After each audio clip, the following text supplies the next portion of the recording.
अजितदादांच्या विमान अपघाताबाबतचा जो प्राथमिक अहवाल समोर आलाय त्यावर आम्ही अजिबात समाधानी नाहीत।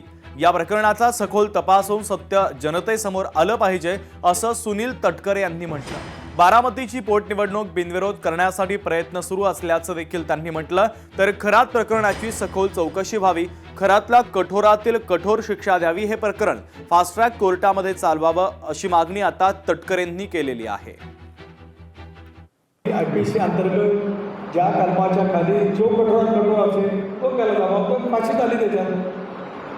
त्यामुळे विनाकारण माझ्या वाक्याचं काही तोड पण नको। कठोरात कठोर, उलट अशा विकृत मनोवृत्तीची राख झाली पाहिजे, हीच आमची सर्वांची भूमिका आहे। पुन्हा असं कृत्य करण्याची नरता प्रवृत्ती पुन्हा निर्माण तयार होणार नाही, या दृष्टीकोनातून सरकारने पावलं उचलली पाहिजे, स्वच्छपणाची भूमिका आहे।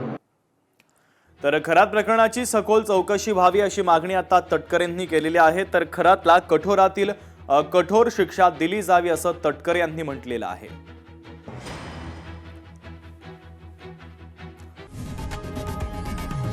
लोकशाही मराठी ऐका, पहा, जागरूक रहा।